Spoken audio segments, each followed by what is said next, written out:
money markets and capital markets.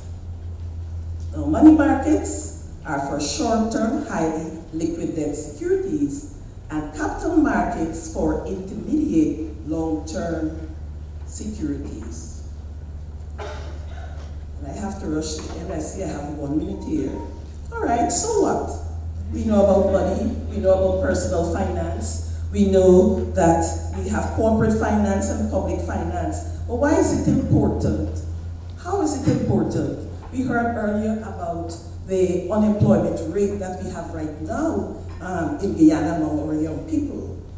And so, money answers all things. But if prudent financial management is not done, then families, workplaces, public and private entities, and non-governmental entities will fail in achieving their objectives. For the person who's unemployed, then they can do what the rich dad said to their son. To their sons, say to their sons, let money work for you, don't work for money. So clearly what that dad was saying, don't look to be an employee, but look to earn your money by making money, by getting a business of your own. So, if you're a young person and you need money and you want to start a business of your own, you can start small. You can start as a sole trader. If you need further money, you don't necessarily have to go to the bank. You can actually take a partner, and the partner could help you with that. And from a partnership, you can actually become a private limited company and then a public limited company that is able to float its shares on the stock exchange. Ladies and gentlemen, I would want to recommend that in our homes, we teach our children that it's not sufficient to want to just have money.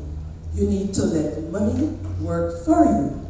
Think about ways that you can create money, things that you can do, the good things, the things you are competent at, and let that be the impetus to generate funds of your own. Let them be employers. Let them do what the rich dad says to his child, his children. Money certainly will answer all things. Finance and management of it will make sure that it is utilized properly and satisfies every need, and give us, I'm going to borrow your phrase, Finance Secretary, and give us all the good life. Thank you.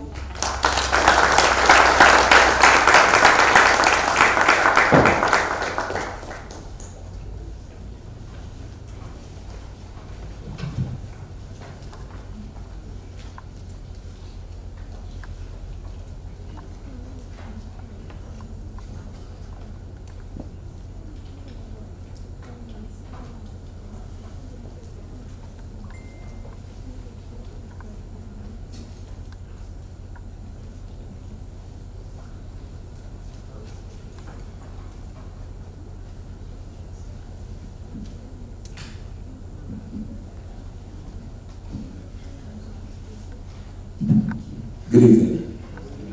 It's a pleasure to be here to talk to all of you great persons. My name is Gary Reed. A pleasant good evening to all. Thank you, Mr. Chairperson, for your warm introduction, members of the head table, other dignitaries, special invitees, and participants. Welcome all. Introduction. This evening is a good evening for you to learn more about this important subject of money. Money is never enough, and most persons here would like to know how they can earn more money. That is a truth. May I say to you that I did not walk with any money to give to you, so I want to clear. However, I would like to share some knowledge and experience with you that will help you to become better stewards of the money that you already possess, or money that will become available to you. May I say to you, there are times that you have money, and if you waste it, you lose opportunities. But there are opportunities that suddenly become available to you that if you maximize, you can have greater money to work with. The subject, money matter, is a very broad one. But I want to narrow it down to address a topic that will be most fitting to you, and that is knowing your financial status. Let me share with you what I want to talk. I want to share with you today on knowing your financial status. In this topic, I will briefly address some important components that will help you to clarify the topic, knowing your financial status. Many persons will visit the doctor to know their health status. Some persons may visit the doctor willingly, while others may be forced to go. Their companion may say to them, please go and check the doctor. I believe you need a medical checkup. And there are times that employers will say to us, every year you need to do a medical checkup. Or if you come in for first-time employment, you need to have a medical checkup. Many persons are sometimes afraid to know their health status, but knowing is only intended to help you. Let me say this again. Many persons are sometimes afraid to know their health status, but knowing is only intended to help you, the individual. Similarly, knowing your financial status helps to address the following. One, what do you owe? Speaks about your asset. Money in the bank account, furniture at home. Second important question, what you owe, referring to your liabilities. You have hire purchase bill, you have utility bills to pay. Those are some liabilities. And the third important aspect, what are your future options? So if you have money, what then can you do? If you don't have money, what can you do? And so this brings the issue of borrowing and investment into consideration. Here are 4 areas that will give rise to a better understanding of this important topic. One is your revenue streams. Second being your expenses. Third, surplus or deficit. And fourth, savings or borrowing. Remember, we want to address the 3 important questions. 1, what is your asset? Second, your liabilities. And third, what options do you have? And so these 4 areas I will now address individually. Your revenue stream. This area of your financial status speaks to streams of money that will flow to you. In this area, you ought to know all the available streams you have that will cause money to come towards you. You must know about that. One of the revenue streams is your remuneration. And it speaks about your wages or salaries. For those of us who are employed, at the end of the month, you're looking for something to come to you. And for many persons, if the employer misses it by 1 day, we are already willing to take them probably to the court or somewhere because you know you have bills to take care of. If you are working for free, then you have to question yourself. Why am I utilizing my effort without gaining a legitimate return? It is important to remember that honest work will afford you the opportunity to earn an honest dollar. Remittances. For many persons, you may have friends and relatives overseas that will send to you every now and again some funds. If that is a regular feature, then you can put it up as one of your revenue streams. The other one, income from investment. You may have some extra money, as our first presenter talked about, and so you may want to take that money and either construct a building or get into some business. And at the end of the day, it will give you some return from that investment. And the fourth stream of revenue I would like to share is sales from business. You might be having some business and you might be able to exchange the goods, products, and you'll be able to receive some money in return for that. So those are your 4 areas of revenue streams that I discussed here tonight. May I say to you, there are many other streams, but I'm just talking about these 4. Expenditure. Now that I've spoken about the first area of knowing your financial status under the subheading revenue stream, I must consider the second area, which is your expenditures or your expenses. Often there is an inflow, or I should say once there is an inflow, there's likely to be an outflow of your money.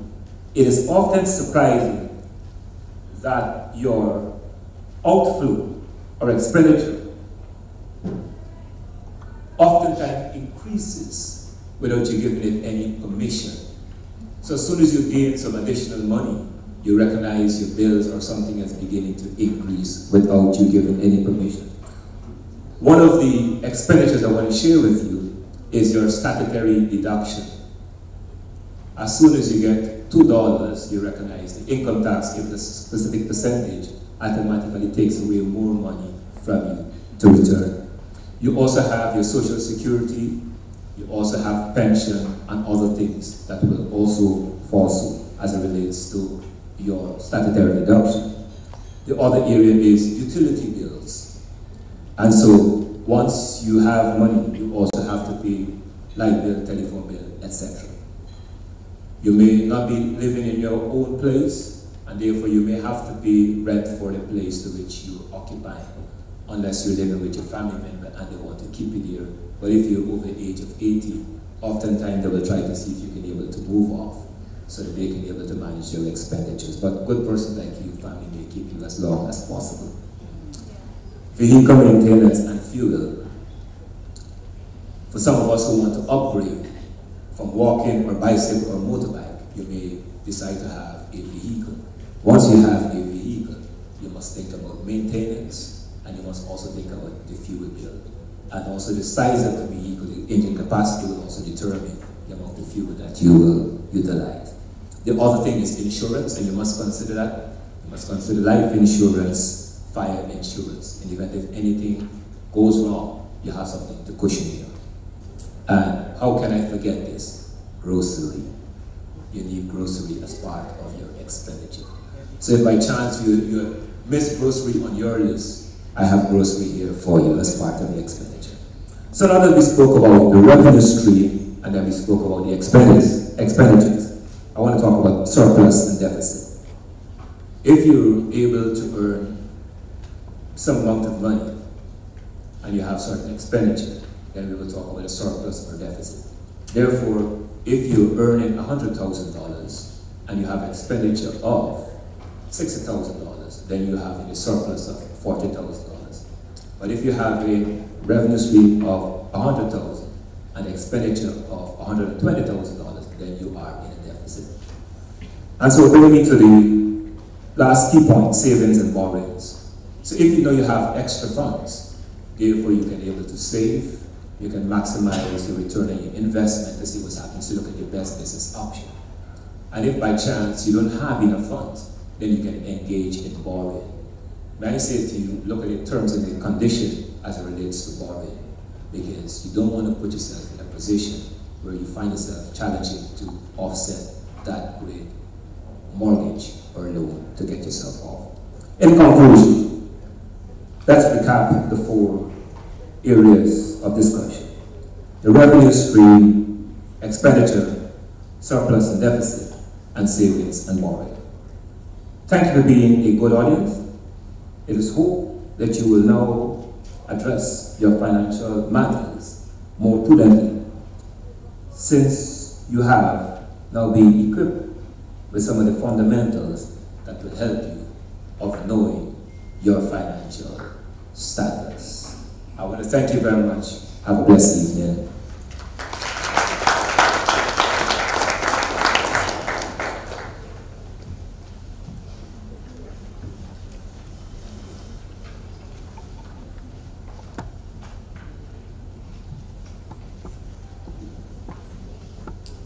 Good evening, everyone. My name is Fidel Hines. I'm the CEO of MetaBank Asset Management, Guyana, Inc. MetaBank is focused on delivering wealth management solution to qualified investors in Guyana. We are registered with the Securities Council and as an investment advisor. Matter of fact, we are a newly minted registrant with the Securities Council. I have 35 years in the financial industry, 30 which were spent with Canada's largest bank, Royal Bank of Canada. Our goal at MetaBank is to develop local and regional investment solutions for the Guyana marketplace. Some of the areas we will focus on are separately managed accounts, pooled investments, and investment banking and access to global markets. My talk today is going to focus on saving and investing to build wealth. The two key messages I hope to deliver today is when savings and investing to build wealth, the importance of diversification and managing downside risk. I will also share a very simple rule. It's called the Rule of 72, and how this rule is used to maximize your risk-adjusted returns. But first, let me share a couple of personal and some few critical lessons I've learned as an investor. As a personal investor, I've seen my fair shares of markets up and down. But what we found out over the long term, that markets always will revert to the mean. What this means is that you'll always end up with a positive return if you invest for the long term. On the other hand, in my career, my wife and I have started investing in real estate. That was some of our first investments. We sold our first property and doubled our money. Needless to say, we caught the investment bug. We purchased our second property and we lost our shirts. But we were happy that this experience was a reminder of the benefits and the risks of investing. The key reason we lost money in our second investment was due to the shift in the market cycle and the lack of liquidity. We could not find a buyer for our property. There was some flooding in the area, and the entire real estate market at that time declined. So that property today, if we had hung on to it, is worth, this is 15 years ago, it's worth 15 times what we sold it for. So there's some real value in when you're investing to think about the long-term benefits. We all have different investment experiences. Some of us are risk takers, and we make a lot of money. Some of us will lose a lot of money. Some of us are conservative investors and prefer the relative safety of deposit savings, treasury bills, guaranteed investments. And some of us choose to take a more balanced approach to investing. That is a mix of safe investment and those who have some degree of risk, like the stock market. At the end of the day, most investors are looking for a decent investment return with little or no downside risk to their money.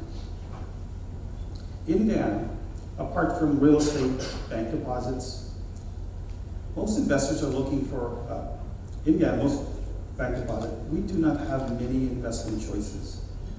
Some of the choices available in Guyana are real estate, which is subject to liquidity and concentration risk, interest rate risk.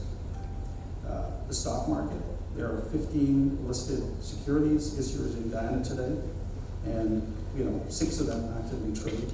So there's some liquidity concerns in the market. Fixed income. So these are fixed income investment, GICs.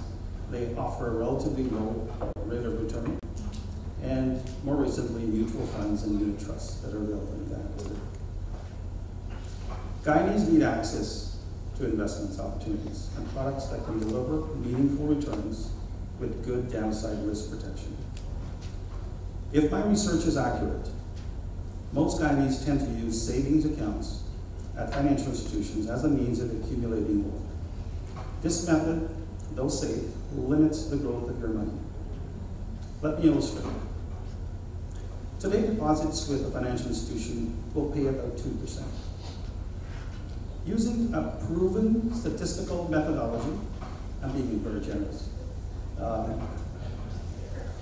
This simple rule is called the rule of 72.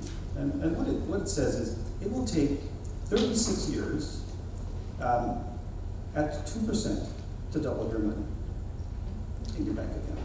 So as an example, if you had $10,000 in your bank account today earning 2%, it will be worth $20,000 in 36 years from now. Pretty scary. How does the rule work? Simply take 72 and divide by the interest rate you're getting on your money, and it'll tell you very simply how long it takes for your money to double.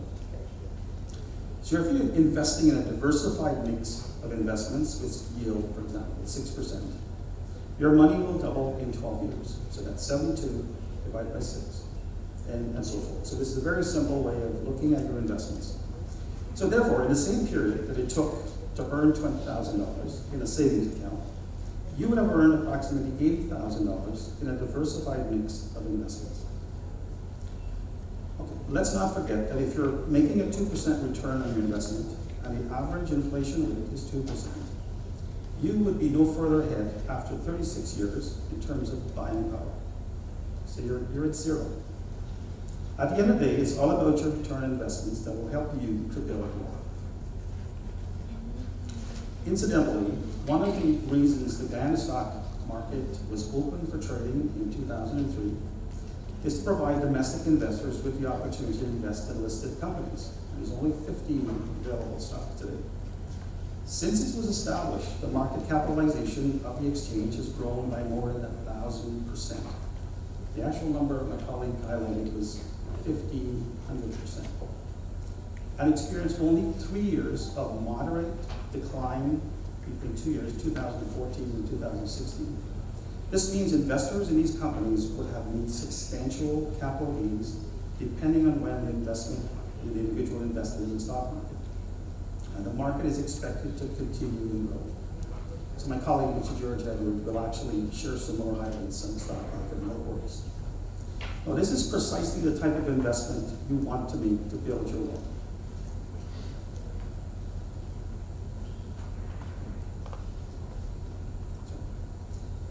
So let me share a few thoughts as we continue on the wealth building journey. I'll be very quick. Have a long-term plan. Create a budget. Track your spending. Take a disciplined approach to investing. Pay yourself first. Meaning save some money when you get your paycheck. Save some money before you go out and spend it. Make regular investments. There's something called dollar cost averaging. So investing a little at a time.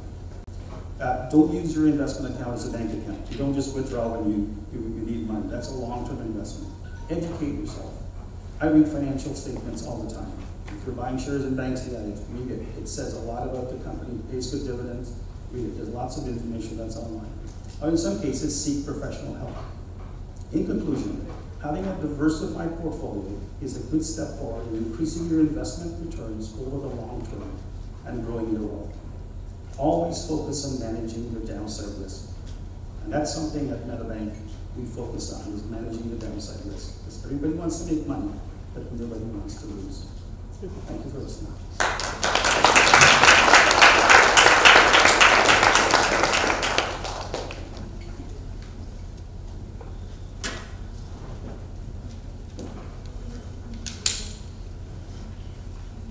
Good evening, everyone.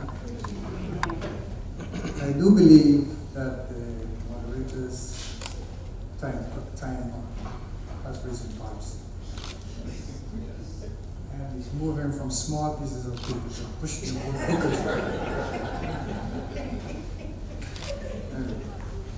When Professor Griffith said the bald-headed guy at the table will pay their people who attended the first talks, I looked around and found that I was alone at that time.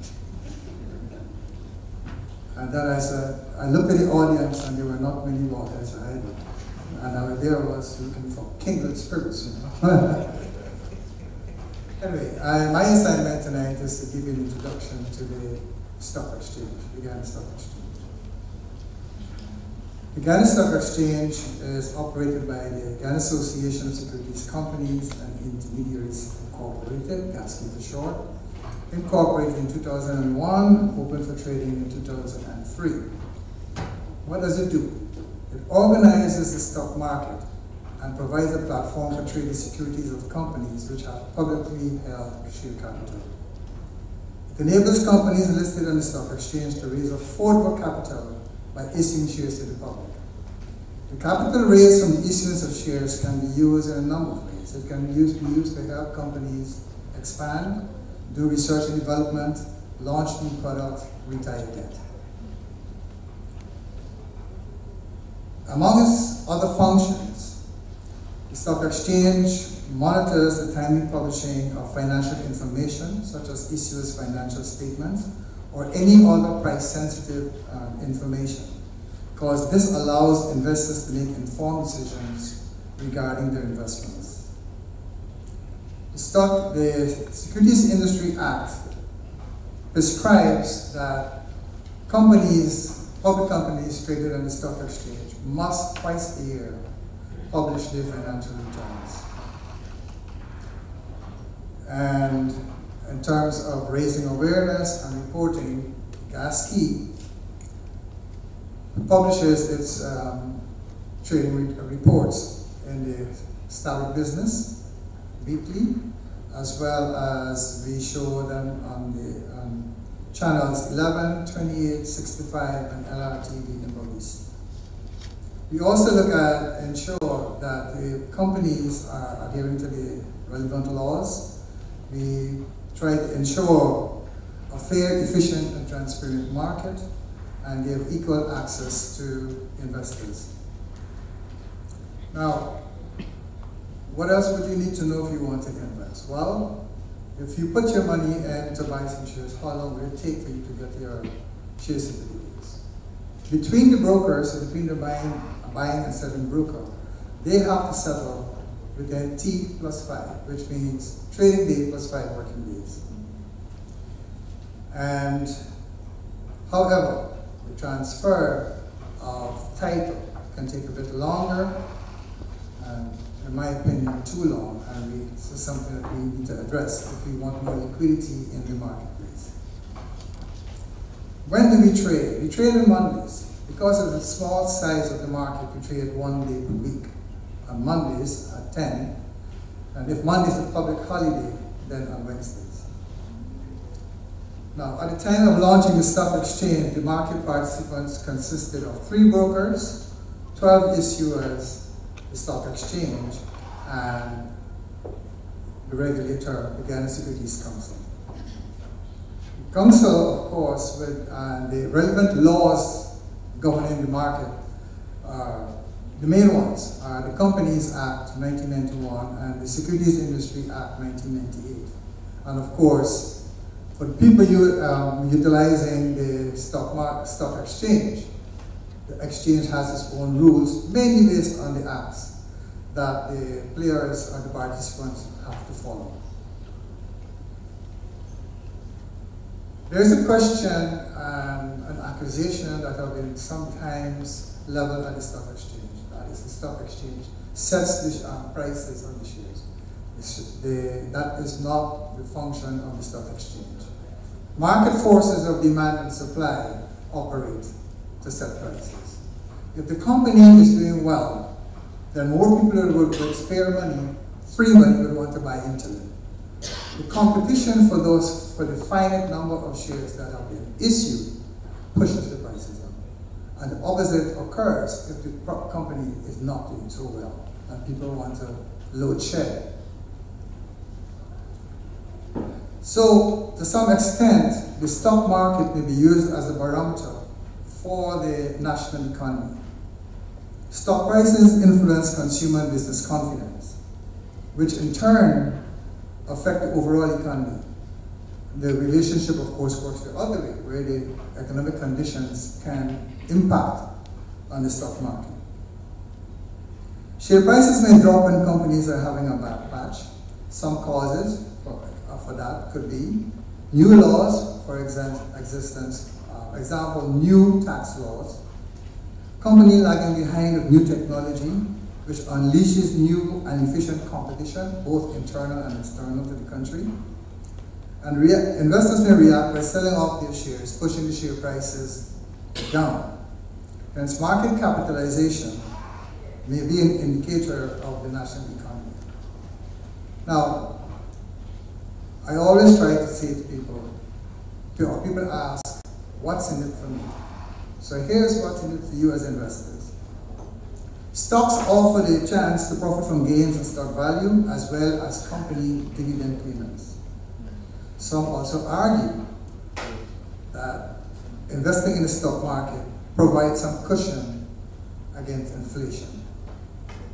And of course, you can puff your chest up and say, I own a piece of Guyanese industry. And here's the icing on the cake. Dividends since 2003 to now are tax-free. Amen. Not amen, there's another tax benefit. There's no capital gains tax attributable to shares that have grown in value. So you have been leaving something on the table. One of the things I like to do is to ask how many people in the audience have a savings account. Could you see show of hands, please? More than one. Fair enough. How many people know what interest rate you're getting from the commercial banks? Fewer hands at this time. Because we don't look at savings account as an investment. All right? But when I see that? Okay. So let's go. One of the primary benefits of investing in the stock market is the chance to grow your money. Although the prices of individual stocks may vary, in the long run, the market as a whole grows in value. Now, in other markets, other more sophisticated markets, there are instruments or securities to be had, like stocks, bonds, derivatives such as options, etc. We don't have those.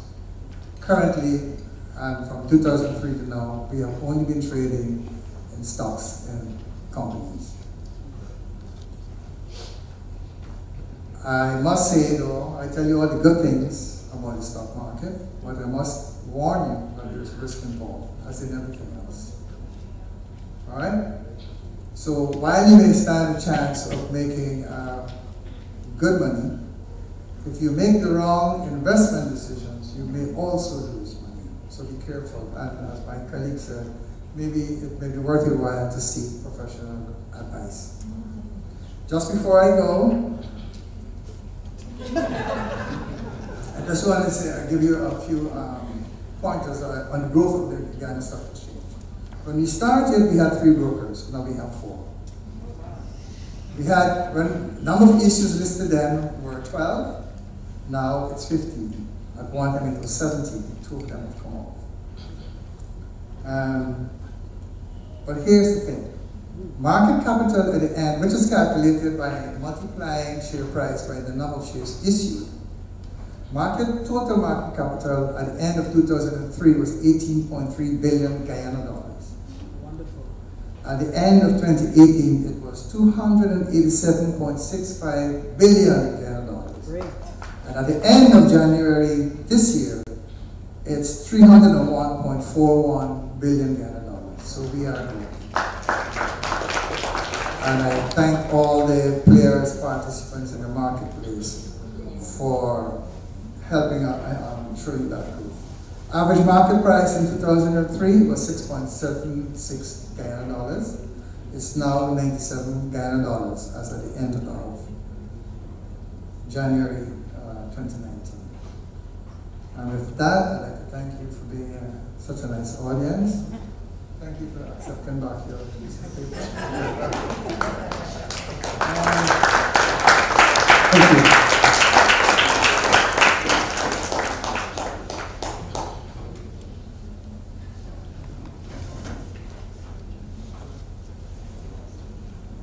Good evening. Vice Chancellor Griffith, members of the university, my very good friend, Dr. Paloma Mohammed. I'd like to congratulate you on organizing this fantastic event, Turkeyen Tain Talks. When Dr. Mohammed called me, I'm not a typical person that would be seen on a panel.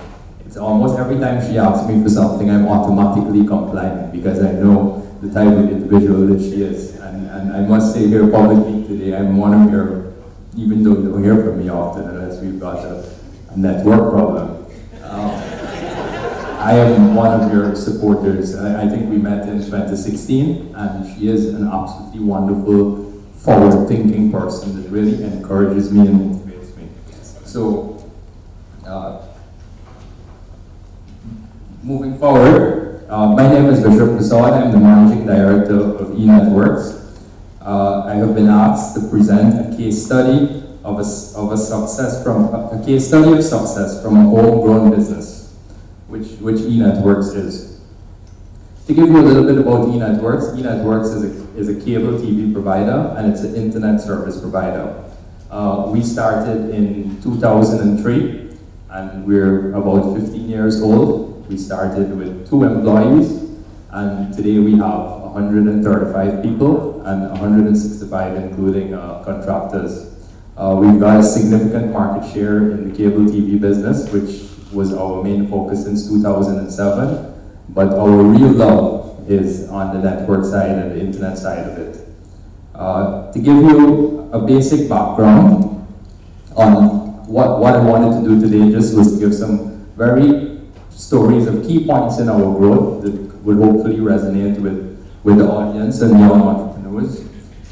But in 2003, when we wanted to get the business going, we were so excited with creating something that was faster than dial-up. We didn't realize all what it took going into a business, you know? So we made a quick list of equipment and we decided we'd get a business plan put together. We couldn't go wrong. It was something that everyone wanted. It was faster than what was available. And it was here and we would have already been able to demonstrate that it works. So I went to 4 banks and my business plan was good, you know, like good tick, written pictures, everything. I thought it was pretty good. And at the 3rd bank, I realized one rule, and that's 15 years ago. I see the next speaker is going to talk about entrepreneur and financing, but 15 years ago, there was one rule for entrepreneurs that needed money. You had to have money to borrow money. You know, either in the form of cash secured or collateral or guarantors. And that was the reality of my situation. And in 2003, I was looking for $5 million. So I decided to visit Citizens Bank to drop a letter in the proposal. And while I went up to the secretary, Mr. Alan Paris, who was the CEO then, his door was open and he saw me. And the secretary, I don't know if she had gone, stepped out or what, so it was him and I was dropping this package. And he said, how can I help you? So I said, I got a proposal. He said, come in. So he had a look at it, and he said, okay, come back tomorrow at 1 o'clock. And this was Citizens Bank. At 12:30, I was sitting outside in the car waiting to make sure.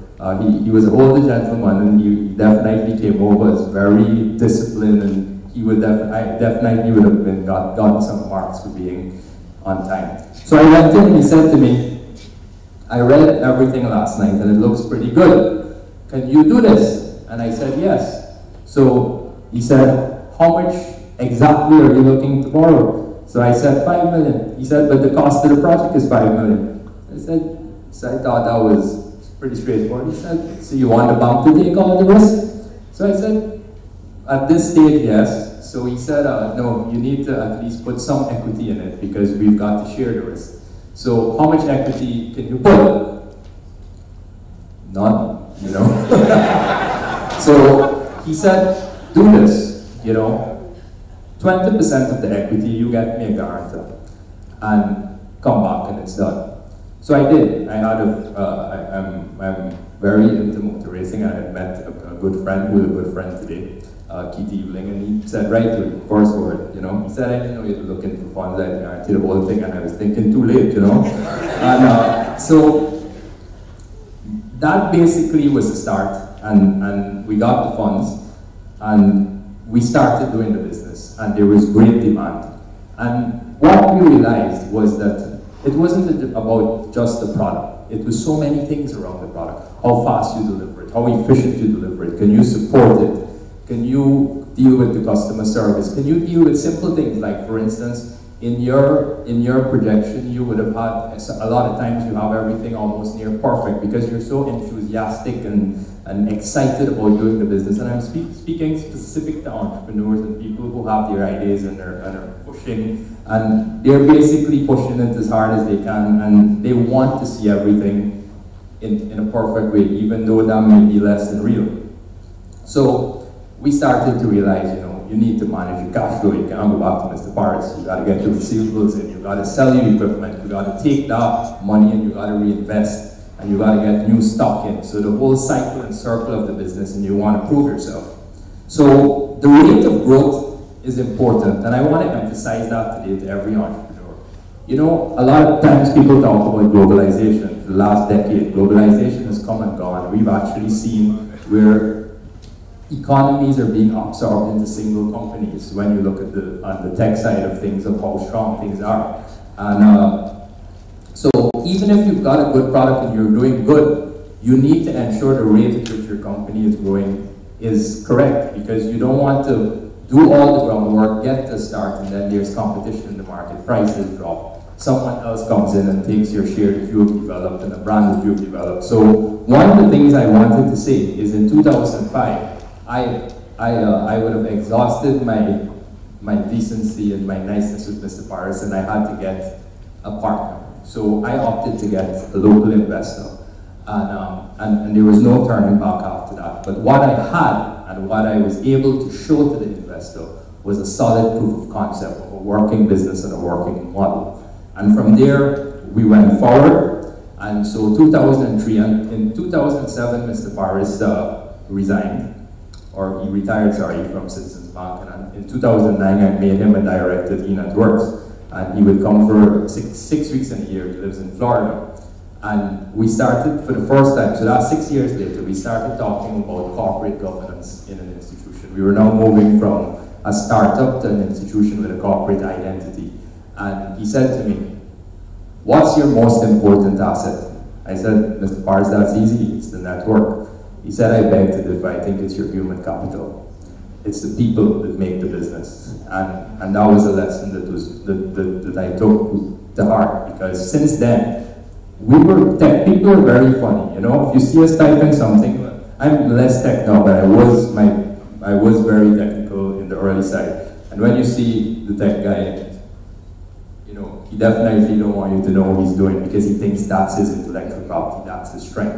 And what happens in businesses like ours, you end up to put pressure on very few guys, and then the rate at which you grow slows down. So now we know, treat people good, empower them, educate them, they will stay with you if you're a good company. So we don't hesitate. If they travel, if there's training, whatever it is, we give you the full exposure. If you leave, we shake your hand and we say, go on, but do better than you've done here, come back and visit anytime. And that's been our model since then. I want to talk about efficiency of money, which is something that somebody told me a long time ago. I think this would have been 2002. Business is cash flow. So, and I could not understood that statement. And they said business is cash flow, because cash flow is going to make sure that you can pay your bills, that you can order, that you can keep. So the money, the balance of receivables and payables and everything else, it is your cash flow. And I tend to, in the Money Matters conversation, I want to bring up something that I pretty much call it the efficiency of money. We look at simple things, like for instance, in the banking sector, I know there are $1 billion of approved funds for lending, but due to simple bureaucracies, I need to wrap up. Yeah, due to simple bureaucracies, the rate at which they can draw them down, it could be 6 weeks for mortgages, it could be more documentation and so on. But then if we look at if that money came into the system faster, on a calendar year, it would affect our GDP. And it's the same I would say public and private accounting are almost inverse. In the public sector, we should be looking to spend as fast as possible, while in the private sector, we tend to be a little more conservative and very careful. So let me start wrapping up. I think I'm going to have to skip a few points here. But I think definitely businesses and entrepreneurs, you need to look from day one. You need to be careful. You need to be efficient. You need to be saving. You need to be, well, when I say saving, I don't mean save for the investments, guys. I mean saving on the cost of goods. So, you know, you need to ensure that your product is priced competitively so that you can withstand. You should always have a buffer. Comes back to the same one thing I always say. The spreadsheet is a killer. So I've got 3 finance guys and they like to put everything in the spreadsheet and they say, you know, this don't look good, that don't look good. And I said, you know, if we could answer all the questions with a spreadsheet, then there'd be no entrepreneur, no risk or anything, everything would be good. So if you feel you've got a business idea and you're passionate about it, sometimes it's in your head and you can't even communicate it to sell it, but you know exactly what it is. But somebody says, write me a proposal. You can't even start the first paragraph, but you've got a book in your head, you know? So I always say, don't worry with the spreadsheet. Listen to the experts, but listen to yourself. Because it's very easy for somebody to say, oh, this doesn't make sense, or that doesn't make sense, or the numbers doesn't add up. But I've had passionate ideas that the real successful idea was the 3rd revision that came to the first one that failed. So see this through to your end, even if it's for your own mental satisfaction that you can say, you know, I saw this through and I'm comfortable than to wake up 5 years later and see somebody had the same idea and they're making millions. But definitely it doesn't have to be all black and white and all documented and all risk calculated on day one. If that was the way things were, then everybody would be an entrepreneur and a business owner and be successful. The last thing that I want to leave, and it's very specific to the context of Ghana, but it extends globally.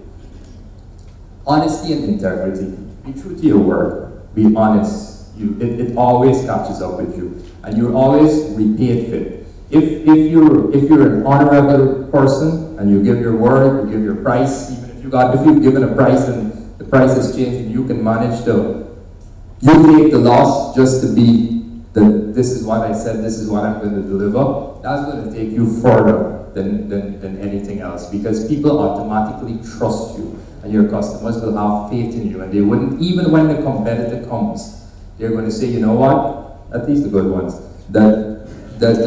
you know, you've been good to us, we've got a good relationship, we're going to give you some more time to get yourself in order. So don't try to be this fast talker guy, don't try to sell what you don't have.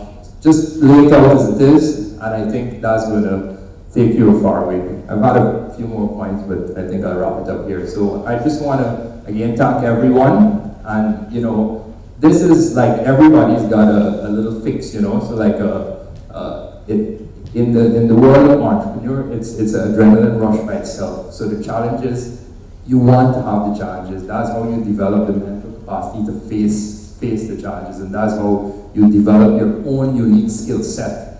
And a lot of it you can't be taught, but with experience, you gain unique things and insights, and you should never hesitate to share, because it's an exchanging environment.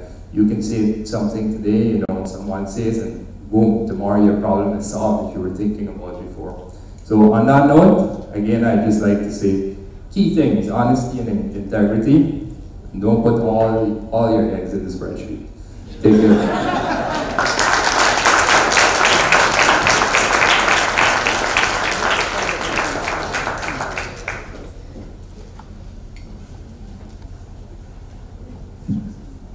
Good evening. My name is Yannick David. I'm very happy that Bishop mentioned 15 years ago. For me, 15 years ago, for myself and my peers, our parents encouraged us to be lawyers and doctors and not necessarily entrepreneurs. The term entrepreneur is very new for Guyana, I feel personally, and I feel it's being thrown around a lot, and we aren't properly addressing the true things about entrepreneurship. We always paint it, or it's being painted with a hue of glamour, and it's quite the opposite. Entrepreneurship takes a lot of sacrifice. It requires you to give up on a number of things. Dr. Mohammed asked me to speak on being a young entrepreneur. So I think I wanted to speak about some of the challenges of being a young entrepreneur. Both in Guyana and overseas, I'm a migrant. My first entrepreneurship venture was, how old was I? I think I was like 19 or 20, my mother was there. And I wanted to put together the biggest, baddest fashion show New York has ever seen. Michelle Cole flew in for the fashion show. She brought tons of clothes. We had designers from Jamaica, designers from the USA. It was amazing. It was an amazing show, but it was a horrible business venture. It flopped terribly business-wise. It made no money. In fact, I ended up having to pay the club $5,000 that I didn't have. But it was paid, and I had to repay the $5,000. So being an entrepreneur is definitely not easy.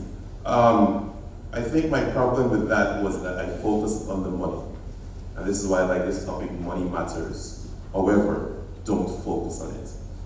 We as young entrepreneurs, the young entrepreneurs in the room, I know quite a few of you are here, we as young entrepreneurs, we need to focus on gaining experience, becoming more knowledgeable in the field that we are making our business, and working hard to perfect the service that we provide or to perfect the way that we do our business so that the money will follow us. The money comes automatically once you're able to produce good quality services and you give good quality products.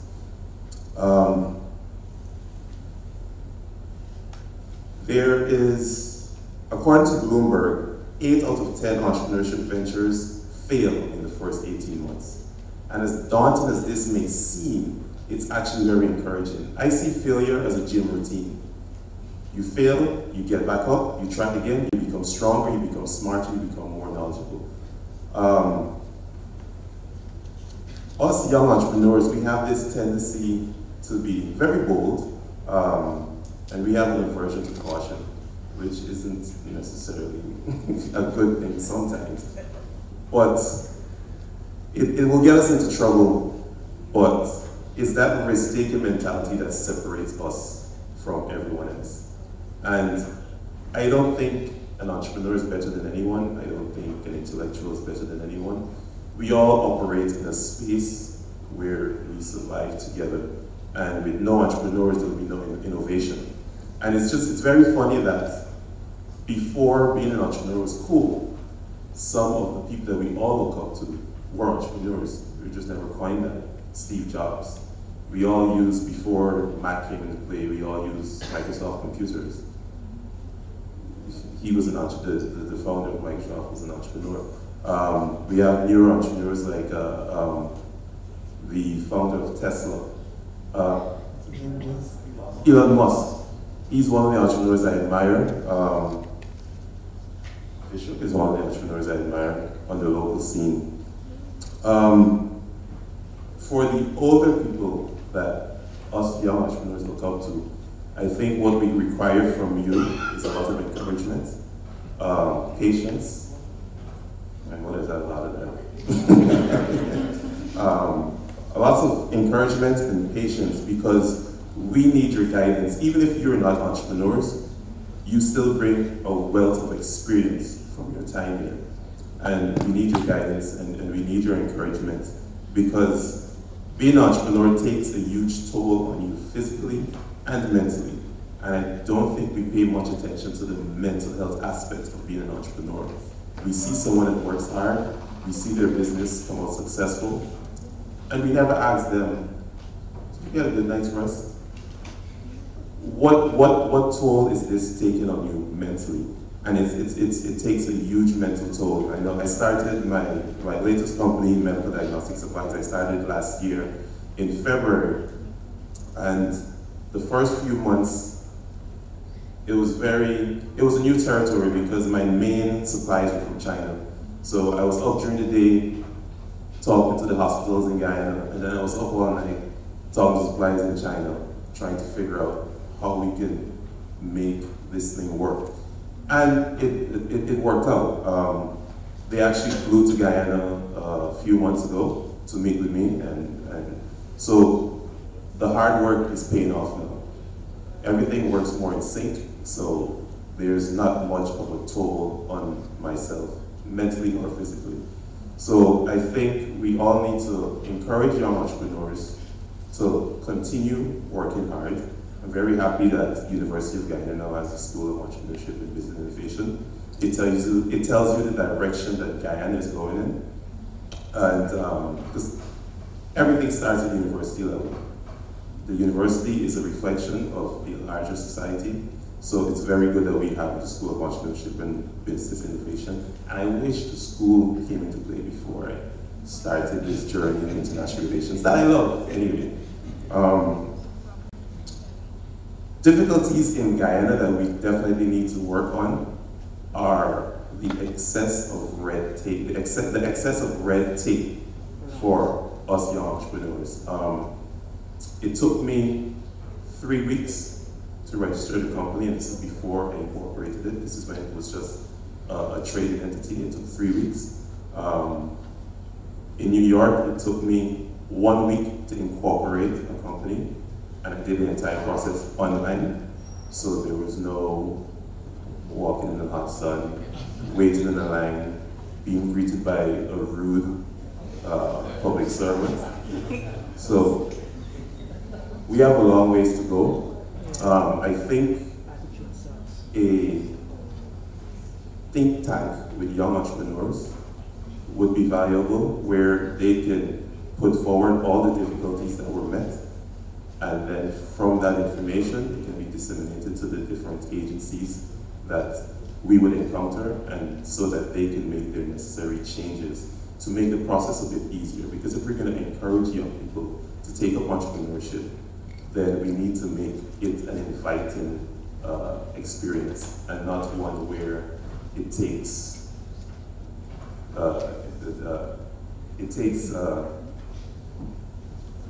I was going to say something that I shouldn't say, but it takes scruples of steel to pursue.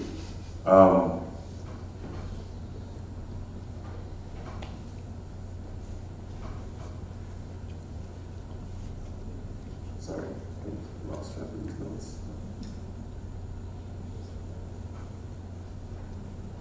So as young entrepreneurs, focus on knowledge, focus on time, and focus on your health.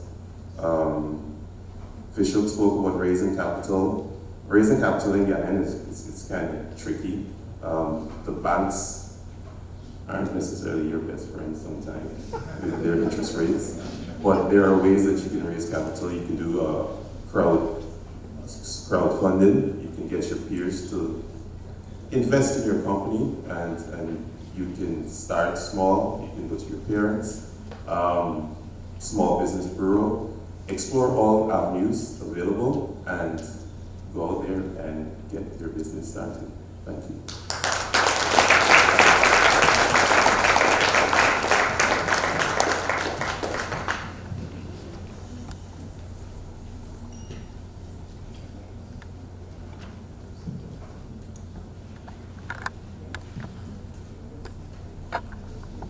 If today was your last day on earth, what type of legacy have you built?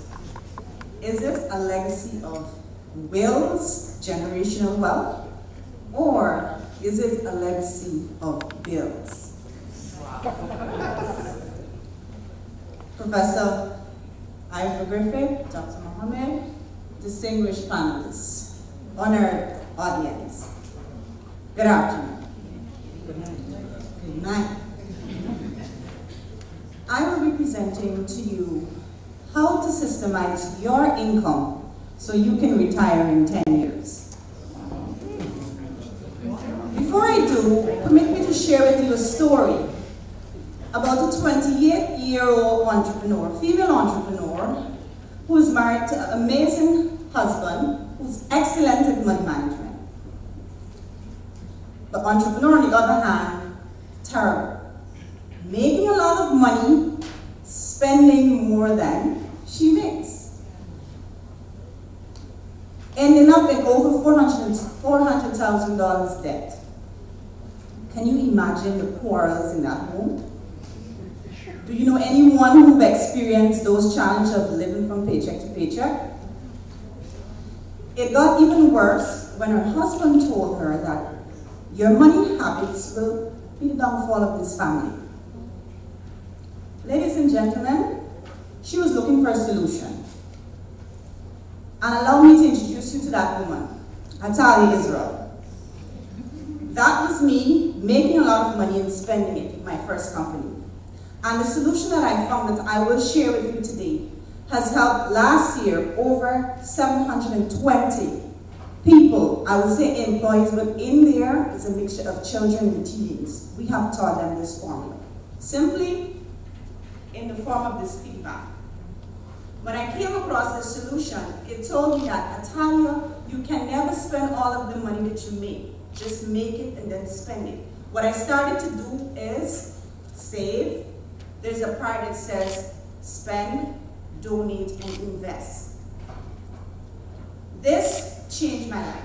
Along with the support of my husband, I was able to use this formula to pay off my debt. I thought, if I was taught this as a child, then we won't have adults living paycheck to paycheck. With the ministry on board, we launched, and 2017 to now, like Yannick said, we're still waiting to get into the schools, but it is my belief that this is what we need to be teaching our children. Notwithstanding, when we started to teach the children, and the parents would buy the piggy bank, and you would ask them after they learn this concept, would you buy a car before you buy a house? What do you think the children said? They said, Miss, we cannot live in a car. They were getting it, and that is when we pivoted to the parents, because whomever you are as a parent, you're passing that on to your children. I will share with you 7 steps, including this, that you can use to systemize your income to retire in 10 years. The first step is to learn well. Because what I recognize, attending university, completing my degree with distinction, I was clueless about money. I made a commitment to learn, and for you to transform your finances, you have to be willing to study it. If you want to be a doctor, you have to study like about 6 years. How long have you committed to studying about money? So the first step is to learn well. And we did a study with over 300 employees in both the private and the public sector last year, testing their financial literacy. And over 75% of the employees are living from paycheck to paycheck, which is indicating that we have a lot to learn. The second step is to earn well. We heard several options of how to earn. Because if we have rent, GWI, GPL, and we just have one stream of income. Plus VAT. Therefore, it is your duty to look for other skills that you have that you can earn from. So after you learn, you earn. The next one that I found to work with me, for me, is to type. When you have all of this money that you're making that connection to give back to God, because He gave you life and all the means. So you type, and then we get into the other areas of setting aside money to invest. Now this is a very tricky one, because when we ask people during our test, what do you think is the purpose of money? To survive, these are some of the responses. To live a better life. What we teach at our company, Outlier Zone, is that the purpose of money is to make more money. Hence, whenever you receive money, a portion has to be connected to making more money. If we receive, spend, that's it. After you invest, you have to set aside money to save. Please don't get confused with investing and saving. Saving is where you put money for future goals. Maybe 6 months of your expenses if something is supposed to go wrong. Investing is where you put money to make more money. After you learn, you earn, you type, you invest. Then you save, and you must donate. If you find any rich person, they are the most givers. The kind of people that Professor Ivor talked about, those with integrity. And the wealth that Outlier Zone is talking about is the one that is generational. That people, just because they hear of your parents' name, they would do anything for you. That's the kind of wealth that we're talking about building. So after you donate and spend, that's the big one, whereby you commit to living on less, setting your goal of retiring in 10 years. And when we talk about retirement, we're talking about financial freedom. You could be that at 35, but the fact that you have several streams of income that you would have built up, that is working for you. If you follow these steps, you learn well, earn well, type, invest, save, donate, and spend. You can retire in 10 years. And I do encourage you to do not leave this room without making a commitment to making your money matter and connecting it to your legacy. And I'll call on the next speaker.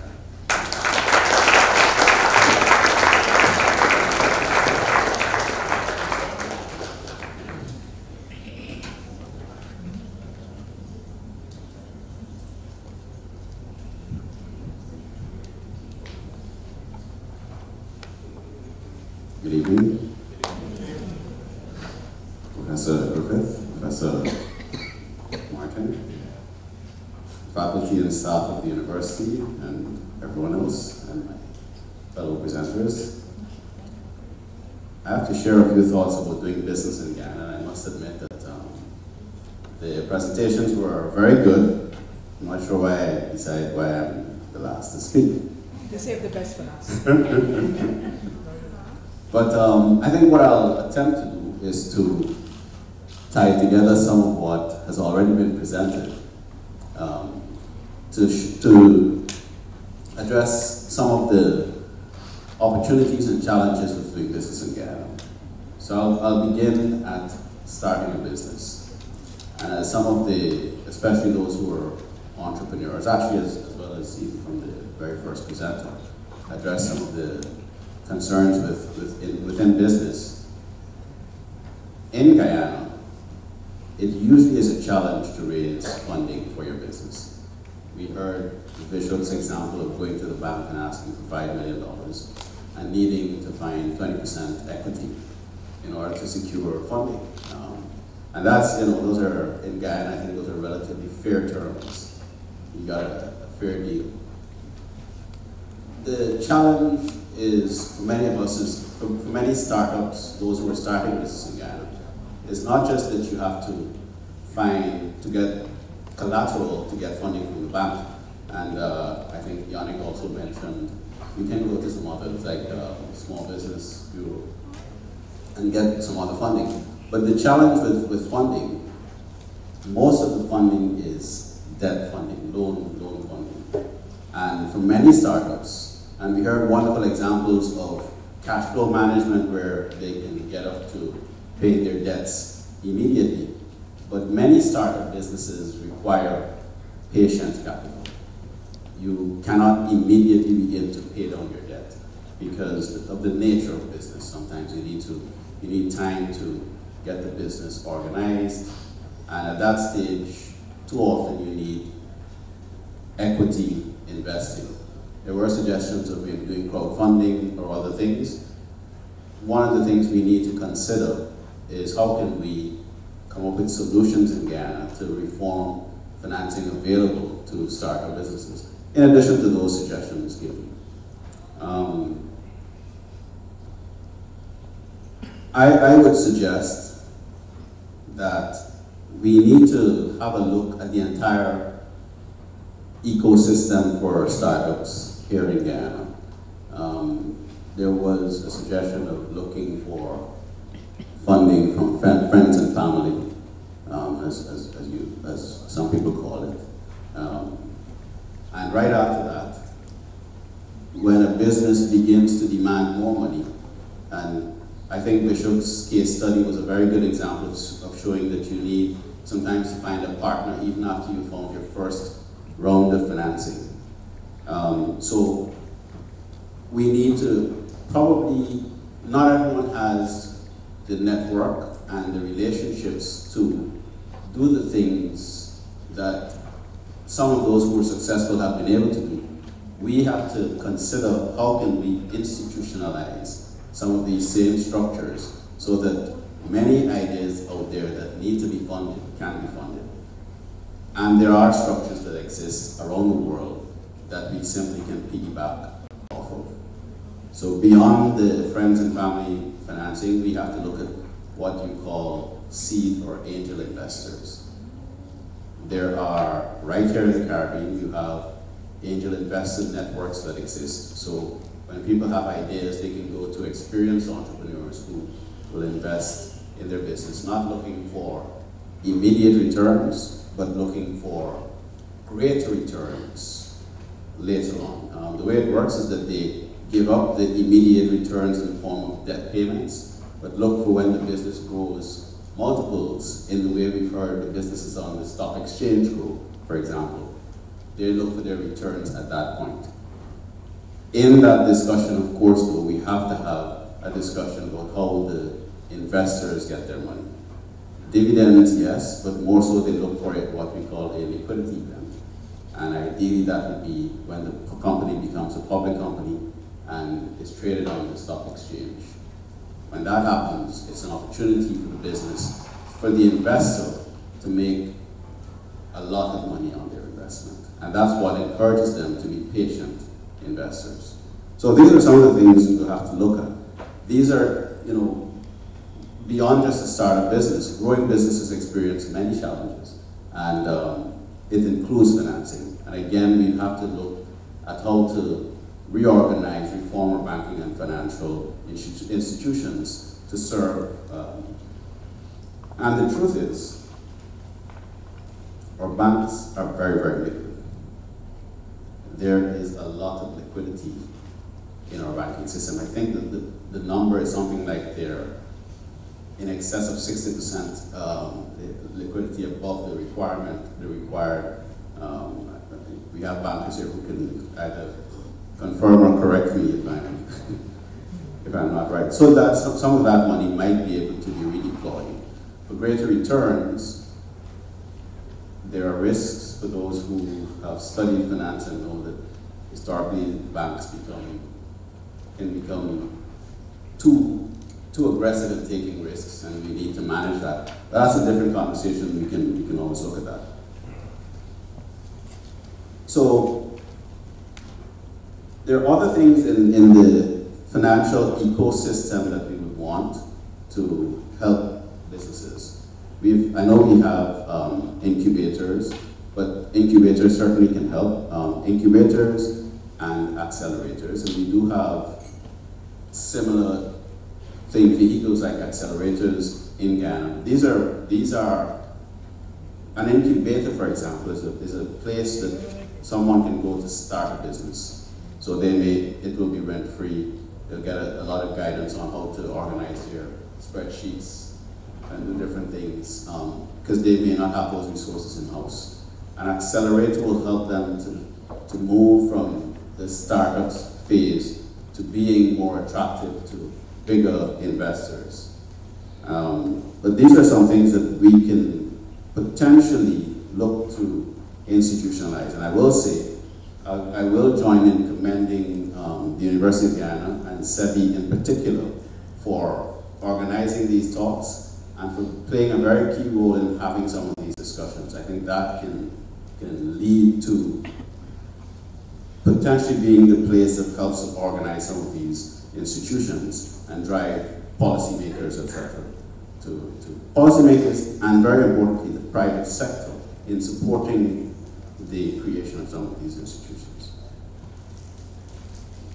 Let me move to talk about doing business in Guyana in the present and in the future. I think that in Guyana and doing business, like anything else, you have certain risks. You have the risk of competition. Competition might be a new company coming in from overseas. It might be a small startup company coming up with something that just begins to eat market share away from you. It could be many, many things. You can have economy risks where the economy is probably not doing so well, and so as a result, there isn't enough spending power. And you can, of course, have political risk. Political risk caused by political instability, but also, in some cases, unfortunately, but realistically, victimization. Those are some of the risks you have to think about in the present environment in doing business in Ghana. You also have to think about, as we begin to transition to becoming an economy with oil being a very important sector, mismanagement of the economy. We all have heard, if we've been listening to the discussions on the disease and the resource curse and these things, we have to be very aware of it, and we have to be concerned about greed. If we fall victim to greed and more corruption, all of the potential that we have can become extremely endangered. So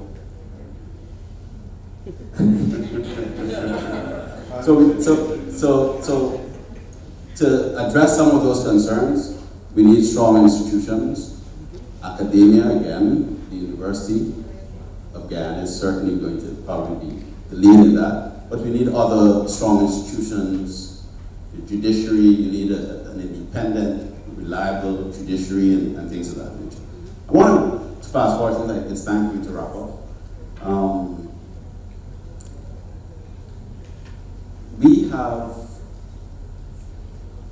significant opportunities coming because of oil and gas. But it's not only in oil and gas. And repositioning ourselves, considering the question of money matters. A lot of the opportunities that are going to exist are going to be fairly capital intensive and require us to have the kind of banking and financial reform to enable financial institutions to finance, in particular, local companies that would like to participate in that industry, and also in accessing other sectors as the economy begins to grow. We collectively have a responsibility to ensure that the risks that I mentioned earlier do not overrun us. We have to be vigilant, we have to be present, and we have to be the we in the conversation, not the they. You know, we always think about they have to do this and they have to do that. It is we have to do it. Thank you.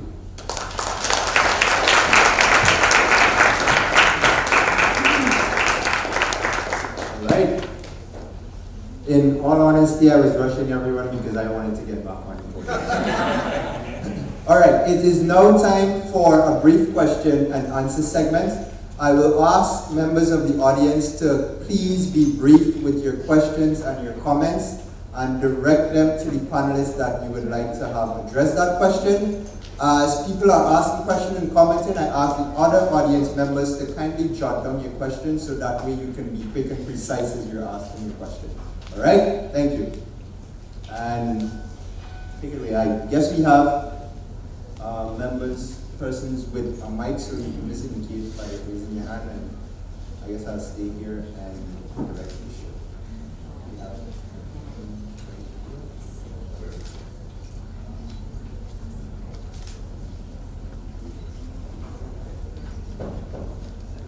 Hiding the code.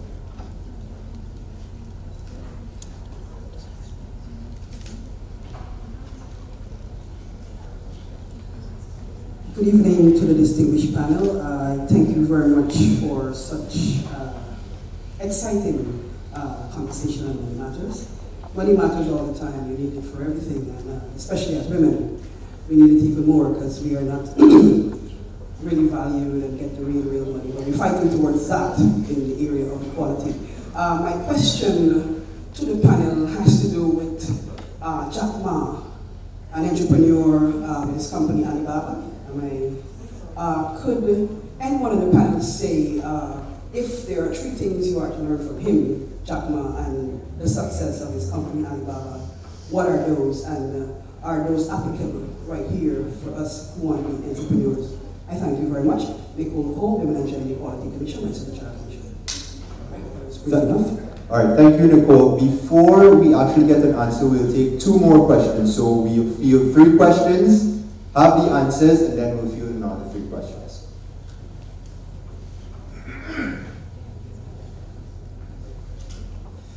Good evening, everyone. My name is Darnell McFarlane. I'm a student at the University of Ghana. My question to the panel is, we heard much about how we should use our money, how we should save, and how we should try to invest. But what I didn't hear much of is this diversity portfolio that some of the panelists spoke about. What are those investments are you seeing exactly that we should put our money in, or the type of investments that we should make? What exactly are those investments? That's my question. Another question?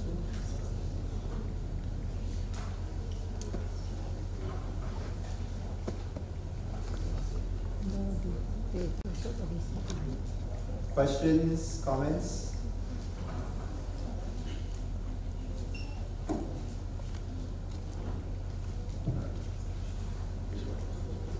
Good night, everyone. A question to Mr. George Edwards. This might be skipping a few of the more important steps, but for the Ghana Stock Exchange, as a young entrepreneur and hopefully a young investor, what would you say is a reasonable amount of money I would need to invest in the market if I would like to see fair returns? Right, so again, thank you, sir. Just to refresh everyone, so we had one question from Nicole, Jack Ma from Alibaba, to anyone on the panel. What were 3 things you would learn from Alibaba, your main takeaways? And then from Darnell, we had a question on diversification, just a bit more elaboration on that. And then for Mr. Edwards, what amount of capital would you need to incorporate? I think that. How much would you need to invest?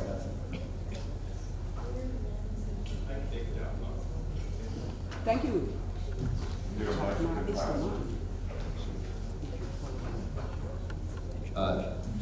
Just my simplistic view on the job, but 3 things I would pick up on him right away. One is he is a person that had a very difficult time getting started, and he basically overcame and he developed a business that was extremely successful. He invested in his own country and his own people and his own product, and he created a platform for China that has contributed to China being this global player it is on the consumer side. And I don't know if you follow, most recently, he's actually considering retiring and becoming a teacher. So contentment would be a factor there that I can say this is a guy that knows when he is achieved and can pass on and can share. So that would be my take. I don't know if anyone else wants to comment on it. All right, here is my take on it, and I'm giving you some personal experiences. Especially, my daughter loves to shop from Alibaba. Yes, so that's why I'm able to actually talk. And I myself was browsing to see what Alibaba had in store. And here are a couple of things that I would have noticed and something that she would have said to me too. I noticed that there's variety, lots of choices. You're not confined to buying any one thing, so there's something for everybody. I noticed too that the cost is low in comparison to Amazon. And there is this money back guarantee or replacement if there's a dissatisfied customer. If something comes to you and it wasn't the right color, or maybe got a little snag in it, they replace it. And whilst I was browsing, I noticed that in order to get me to buy, they were telling me, hey, coupons, you got these $3 coupons that you can actually get. And so I would, from my perspective, those would be the things that would attract customers and will cause him to have sales and so be successful. Thank you.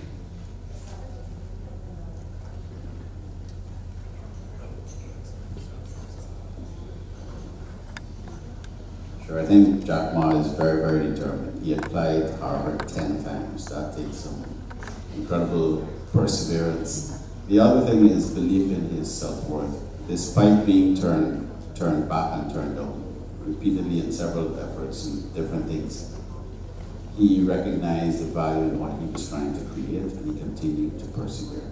So for me, perseverance and recognizing your own worth.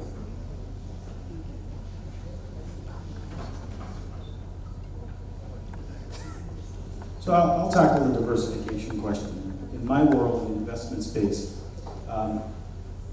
diversification is really all about making sure that when you invest money, it's spread over various sectors, various asset classes. So what does that mean? In Guyana, most people would invest in their home.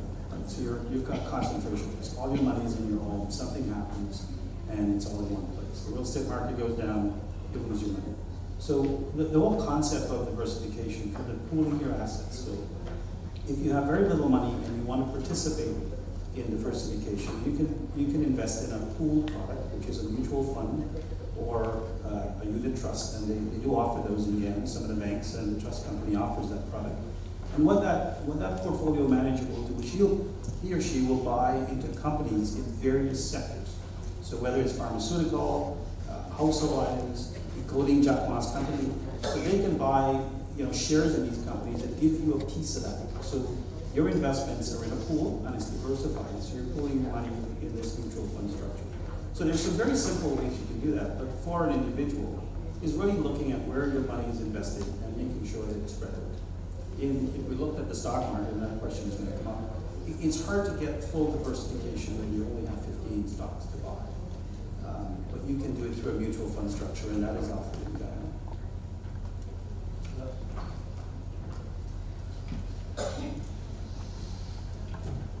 I have been asked the question before of how much money to invest for a reasonable return. It's not an easy question to answer. Firstly, different company shares are different prices. And the dividend policies of companies are different. Secondly, you will have to look at your own personal financial position. Take, for instance, the Mara Tobacco shares have been in the 900s to 1,000 and over per share. But if you have a small amount of money to buy into, even though the returns have been the highest in the market, if you don't have a lot of money, it will be a tall order for you to invest in, say, the Mara Tobacco shares. But there are other companies that are giving you reasonable returns with low share prices. So some of the things you will need to look at to answer that question for yourself is your personal financial position, your investment horizon, that is how long do you want this, how soon are you looking to recover your money, and of course taking the different share prices and the different returns. You have to take all those things into consideration to decide which one of the companies or a number of companies that you can invest in. And my colleague over here talked about diversification. The gurus always tell you to spread. Somebody said actually don't put all your eggs in one basket. On a spreadsheet. In a spreadsheet. Don't put all your eggs in the spreadsheet. Alright, so I can't give you a specific figure, but feel free to drop it into the Gatsky and we can talk about it some more. Good. So we bought shares in banks, DIH, for our customers at, I think, about $37 a share about a year and a half ago. Those shares are trading at $80 a share. So if you bought shares in that company, you would have, tripled your money almost. The second part of that is if you look at the company, we talk about diversification. Banks DIH, they don't just make beer. I mean, that company actually owns a big portion of Citizens Bank. They're in the poultry business, they make water, they do a lot of different things. So you're getting, by buying a company like that, you're actually getting a certain amount of diversification by doing that. So, when you're investing, and I encourage you guys, read the financial statements, they're free, go get them. And you can see what these companies do, and as a young entrepreneur, buy a couple of shares, you don't need to buy a lot of them. Every time you get paid, just buy a couple of shares and just hang on to them. They pay a great dividend. So, that's a good example of a company that's doing extremely well. So, it doesn't matter how much you have. Start with a little and work your way up. There's just one thing I'd like to add as well, and that is some companies that are listed on the stock exchange, commercial banks for instance, the risks maybe investing in those companies may be lower than other companies, for the simple reason that they are regulated by the Bank of Guyana as well as the Ghana Securities Council. So there are two sets of regulators looking to ensure that they behave honorably towards their shareholders. While there are other companies that are doing well, but they don't have that kind of regulation. All right, I'm hearing about shares and investing in companies and so on. But do you know you could also invest in good old government treasury bills? They are less risky, and here's the thing, you're sure to get your money back because they could tax people to give you your money. Lord have mercy. You have a question?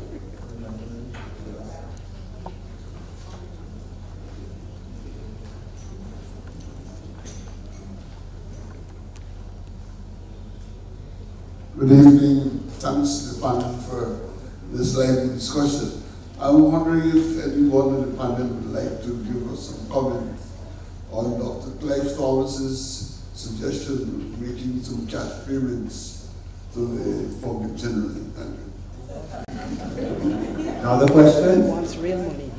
You have one more? Good evening, everyone. I'm a student of the University of Ghana, Faculty of Technology and Engineering. My question is on stock exchange. What plan would you have to encourage students at the University of Ghana or to capture their minds and to invest in the stock exchange? Because the students are... Sorry, could you just repeat the question? Okay. My question to you... Hold the mic closer to you. My question to you, sir. What plans would you have to encourage students from the University of Ghana to invest in the stock exchange market? When a student starts from the fourth year to the fifth year, if we would invest in that, there will be some bonus at the end of the fifth year. And as they continue, gradually they will have some more of it at the end of 25 years. Thank you. All right. I'll actually steal the third question for this round. As an entrepreneur, I myself have applied for grants from the Small Business Bureau here. I have not gotten those grants. Right? And one thing that I've noticed in coming to the market, coming to Guyana and seeing entrepreneurship being promoted is the absence of a venture capital company, which can be used to fund startups that have a high capital requirement. So my question would be, what do you see as a timetable for the entry of a venture capital fund or company in Guyana? And what are some of the hurdles that such a company would face in this market?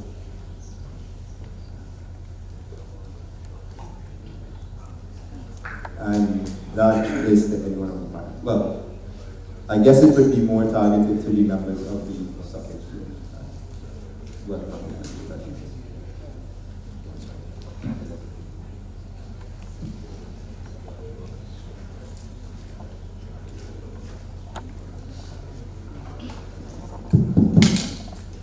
Just my personal opinion on the Clive Thomas suggestion of cash from oil.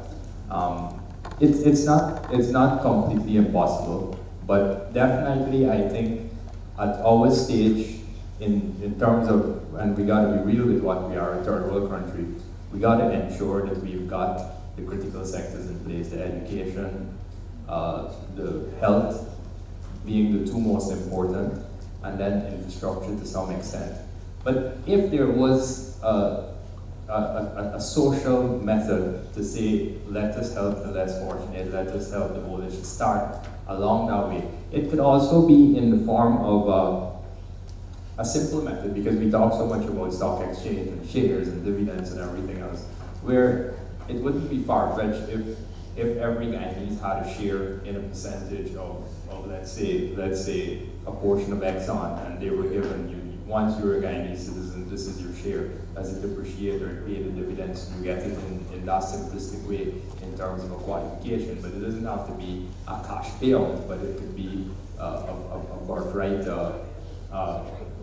investment in the whole. So I'm sure I wouldn't rule it out. I would actually like to see it explored thoroughly to see what that methodology would be. But definitely, if there was something that allowed money to go to the citizens directly faster, I endorse that, because I see money going through the bureaucracy as slow money and slower to develop a country. So when people get cash directly, or they get an income directly, they may improve their home, they may improve their education, they may look after their health, and it's here and it circulates and it benefits everyone. So I would say I'm not neither for or against, but I'm saying it's something that needs to be thoroughly explored to find a functioning method that could be beneficial to all. Thank you.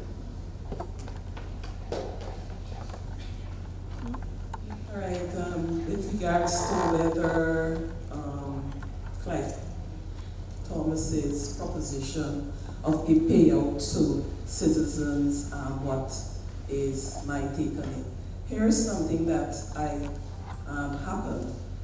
I taught a class in how to use SPSS, and what I did was to give them a mini project to go and do. And one of the questions of the questionnaire was whether the government should actually pay out this money to persons. And another one is, if not, what should it be used for?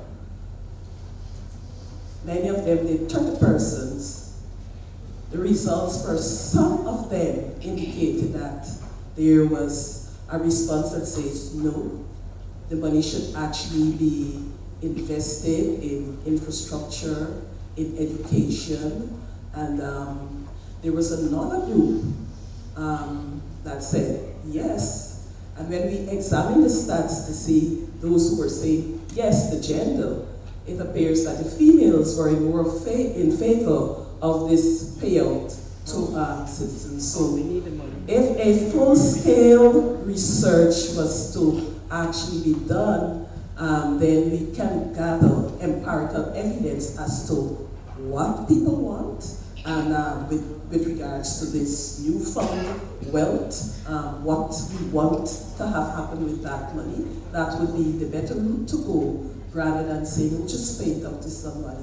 And I guess for each of us, depending on where we come from and our experiences and our financial situation, some of us might very well say, ready cash, yes, I want that. Yes, I want that. I'd like to take a stab at it too. I feel very strongly about it actually, that it's something that we should do. Thank you.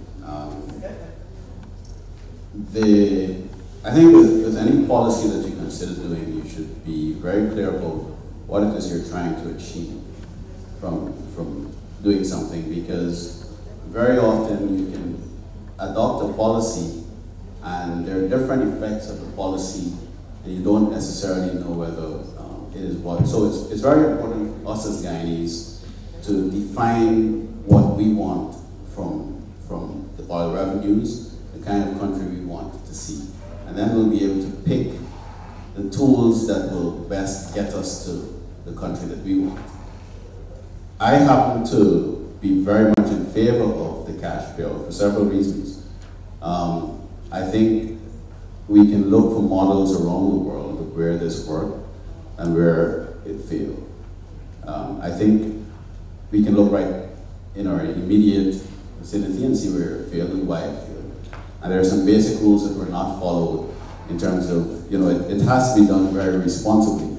You have to ensure that you're obeying certain things like a fiscal rule that you might set up. But once you've determined and you're responsible about how you're managing your oil revenues, a portion of that money will be spent. Some will probably be saved, some will be invested for infrastructure and education, but some of it will be spent. And the question will come down to, how do you want it spent? Do you want the government to spend it, or do you prefer it to go directly to individuals for them to spend it? And I think just in the natural way of things, the government will spend a percentage of it. The way I would do it, the way I would recommend it, is I would say that there's a model that's done in Alaska. In Alaska, they pay a dividend from the oil revenues, and there's no means testing or anything, so there's no stigma attached to the money you receive.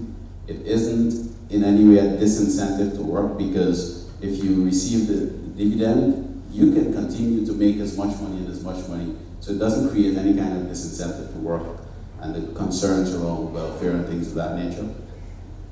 Very important to me, one of the important objectives achieved in the Alaskan model is it addresses inequality.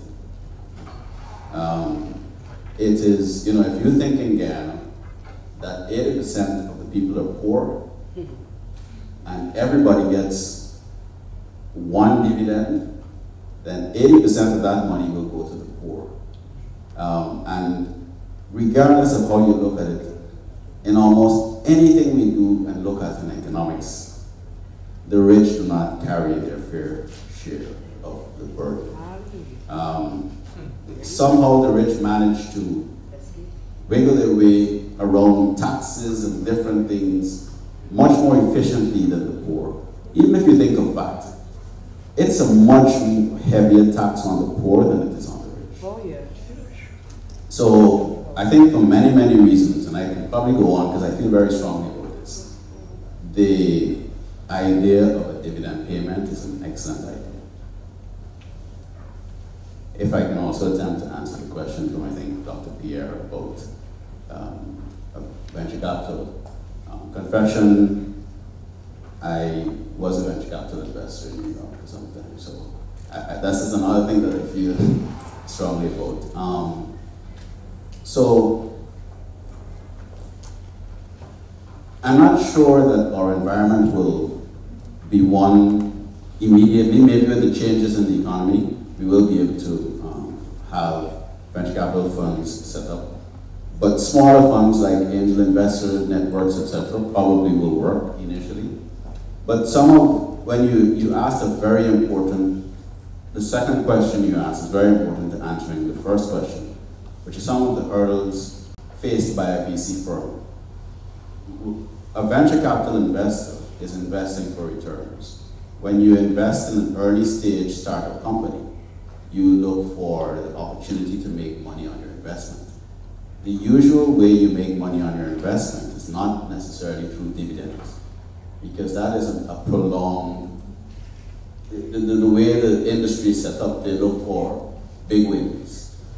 And they usually get those either by a sale or by going public.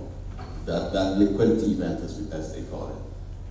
And so the stock exchange in Ghana, for example, you only have 15 companies. A venture capitalist has to put their money to work. So if you have a fund of $10 million US and you're investing, your money has to go to work. How many firms will become public in time to? So the challenge would be the opportunity to realize a return on your investment for a VC firm. But I do think there's an opportunity for angel networks to be formed and other institutions that are somewhat like venture capital firms. I just want to make one last point, which is that everybody should understand what the real flow of revenues from the new oil economy could be. Because it's not that in 2020 the government is going to get, or somebody's going to get a windfall of cash and you're going to have this money to share with. It's far from it. If you look right now, Exxon is one operator with one block, with one well. They've got 10 subcontractors working for them, and they've got work in the country right now. Now, a large percentage of cost, and we keep hearing about cost, goes through to what's spent either abroad or locally, and that's probably a large portion of the revenue that's going to be spent. Then there's profit sharing after repayment, which is a significant way down. So I don't think we're talking about the royalties, which is essentially a tax being shared out, but we're talking about the potential of when there is profitability, whenever that is, how that can be looked at. And then we got to look at a lot of other things. There are multiple areas out there. There are multiple other players. There's Total has got a play there about there are about 5 other major oil companies. There's a Block C that's coming up that everybody's after. Maybe Organic should have a piece of Block C, I don't know. But the reality of it is there is no real container load of money coming to be shared out in the short term, and we need to understand how that flow is working. So and I'm sure you agree, and we got to look in terms of when that does happen, in terms of we've taken care of expense and there's a good flow. There's the mechanisms of how we get it to the public and how we get it fairly and equally.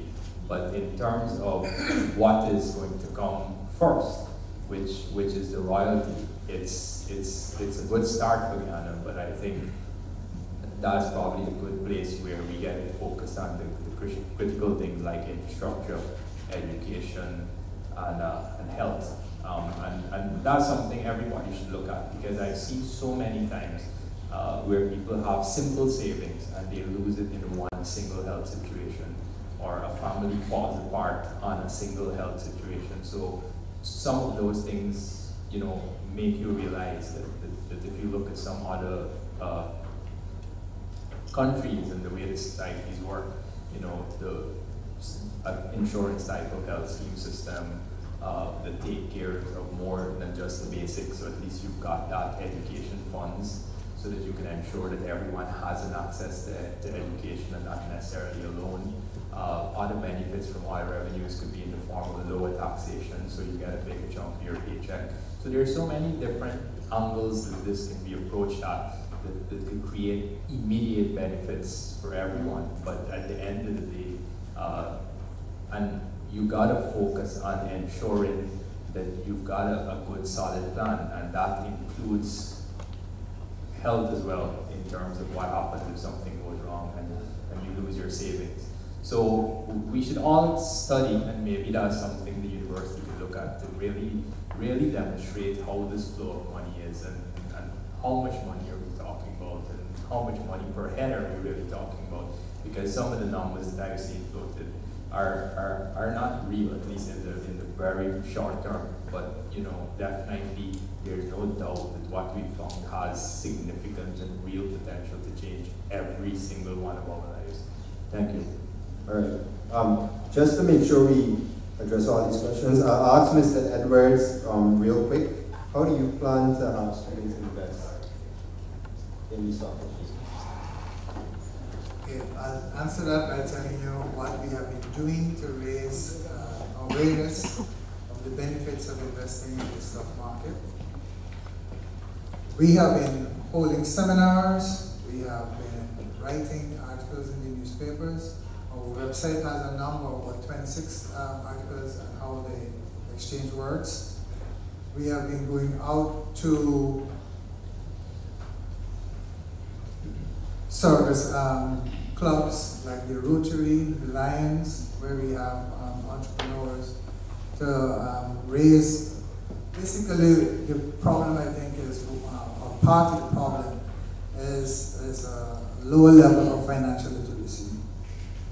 And we have been going out and talking even to some schools, and I teach part-time at the University of Piano, and whenever I run my class, I do a session on investment on the Ghana Stock Exchange.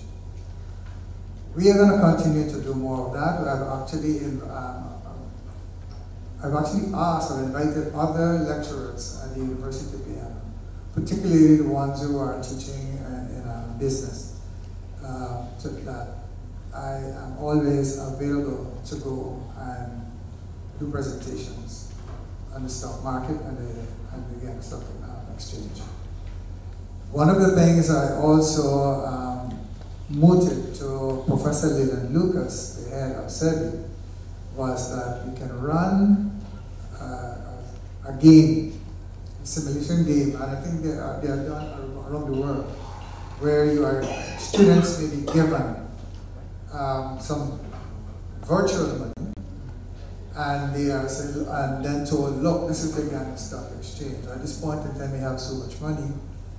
You to make some investments, and at the end of, say, 6 months, 9 months, whatever time frame that is set, then you look and see how your portfolio has progressed or regressed. And maybe with the help of some of the companies listed in the stock exchange, we may be able to ask them to maybe put up prizes so that the best, maybe first 3 teams in the games could be rewarded, either by some cash or maybe shares in their companies. All right, thank you.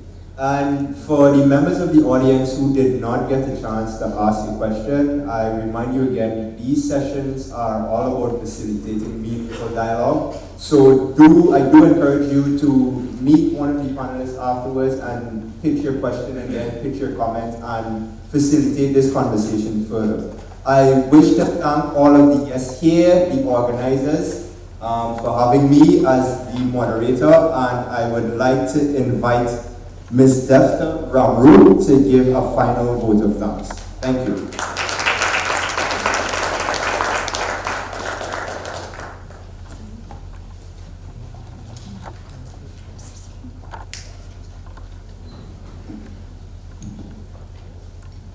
I've realized that I'm the one standing between everyone and the snacks in the lobby.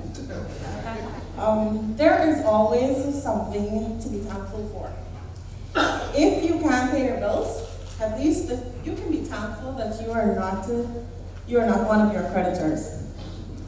So, adopting all protocols observed previously, it is my privilege to propose a vote of thanks on this occasion. I'll tell you why tonight is important.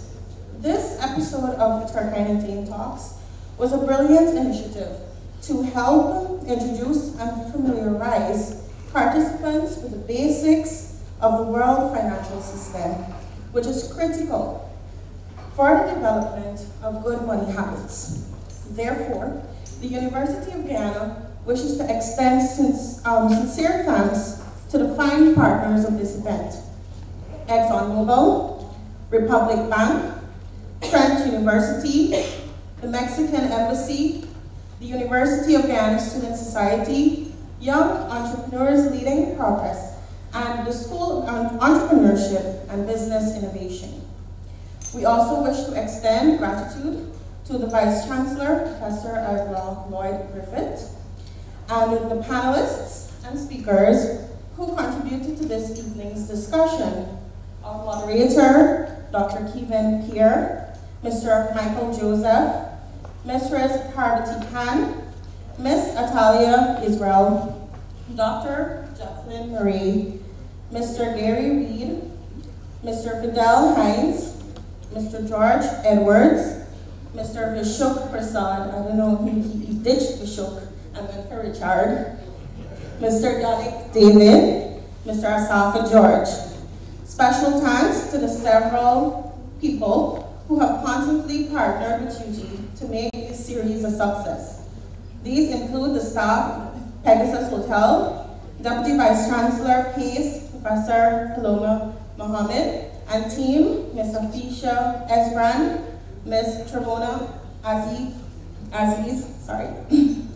Ms. Christine Chowger, Ms. Tara Smith, Ms. Marlene Gopal, Mr. Norrell Hines, and intern Chanelli Wilson. The personnel affair, Mr. Jeffrey Walcott, the local media corps, and Mr. Neil Sukwal and the staff of Impressions Incorporated. We are so grateful for the work of those members of the university community who serve as ushers, and to you, the civil society participants, who graced us with your presence and ideas from the floor and online. We say gracias, obrigado, thank you. Roaring applause for everyone.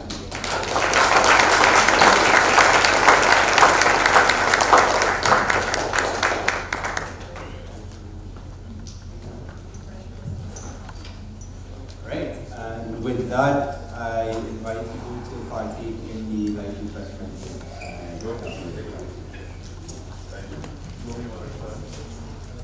Thank you.